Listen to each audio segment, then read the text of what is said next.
சட்டமன்றத்தில் அந்த 4ம் ரத்து செய்யப்படும் என்று அறிவிச்சிட்டாங்க.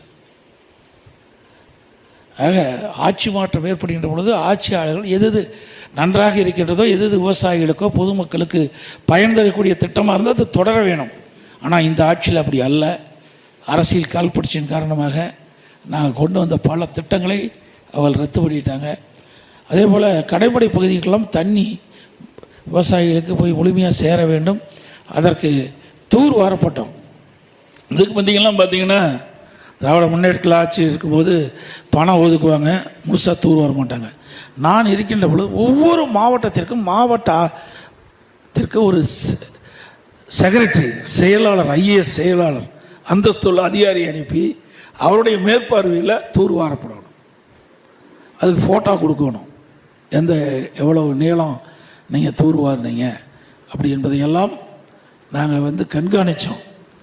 அதனால் நடந்தது நடந்ததாக இருக்கட்டும், நடக்க போவது நல்லவையாக இருக்கட்டும். அதிமுக ஆட்சி உங்களுடைய ஆதரவால் மலர்கின்ற பொழுது நீங்கள் வைத்த கோரிக்கைகள்லாம் நிறைவேற்றப்படும். எவ்வளோ பாபநாசம் மணிமுத்தாரும் இணைக்கப்படும் சொல்கிறாங்க. அது எப்படி எனக்கு தெரியல.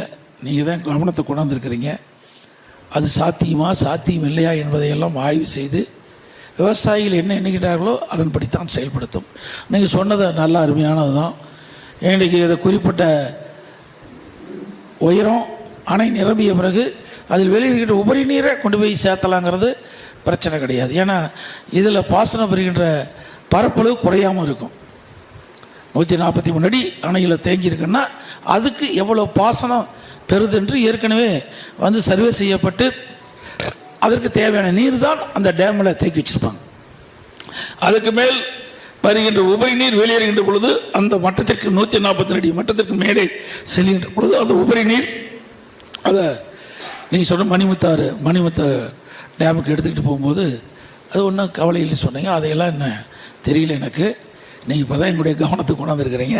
எங்களுடைய ஆட்சி வந்த பிறகு உங்களை போல் இருக்கின்ற விவசாயிகளிடத்தெல்லாம் கலந்து பேசி தான் நாங்கள் எந்த முடிவும் எடுப்போம். நான் ஒரு விவசாயி என்ற காரணத்தினால விவசாய பணி முழுமையாக எனக்கும் தெரிஞ்சிருக்கு. இன்றைக்கும் நான் விவசாயத்திலே மிகுந்த ஈடுபாடு உண்டு. ஜெயச்சந்திரனின் அடடா ஆடியோ ஆஃபர் 5 முதல் 70% வரை டிஸ்கவுண்ட். அதிமுக ஆட்சி வந்த பிறகு நிச்சயமாக விவசாயிகளுக்கு நிறைய திட்டங்கள் நிறைவேற்றும். மும்மணி மின்சாரம் அதிமுக ஆட்சியில் தான் கொடுத்தோம். 2 முறை தொடக்க வேளாண் கூட்டுறவு வங்கியில் பயிர்க்கடன் ரத்து பண்ணோம்.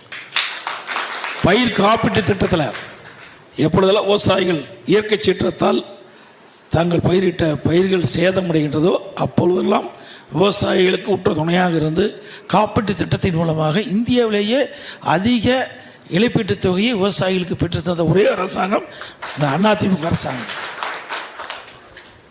இப்படி பல திட்டங்களை கொண்டு நடைமுறைப்படுத்தியிருக்கிறோம். இன்னும் பல திட்டங்கள் நிறைய இருக்குது.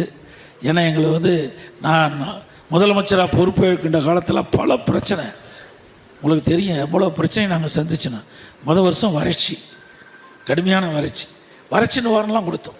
2248 கோடி ரூபாய் வறட்சி நிவாரணம் கொடுத்த ஒரே அரசாங்கம் அதிமுக அரசாங்கம் தான்.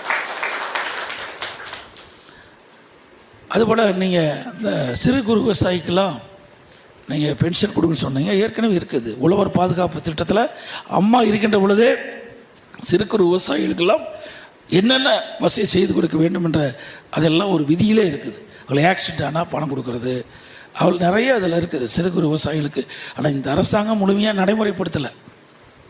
ஆகவே அது மட்டும் இல்லை, சிறு குறு விவசாயிகள்லாம் நம்ம கறவை பசுகள் கொடுத்தோம், விலையெல்லாம் ஆடுகள் கொடுத்தோம், கோழிகள் கொடுத்தோம். இப்படி சிறு குறு விவசாயிகளுக்கு தேவையான உதவிகள்லாம் அதிமுக ஆட்சியிலே வழங்கப்பட்டது. அது மட்டும் இல்லை, பசு வீடுகள் கூட கொடுத்தோம். பல சிறு குறு விவசாயிகளுக்கு பசு வீடு இல்லாத நம்முடைய சிறு குறு விவசாயிகள் ஒரு 1/2 ஏக்கர் 1/4 ஏக்கருக்கெல்லாம் கூட வீடு கட்டி கொடுத்தோம்.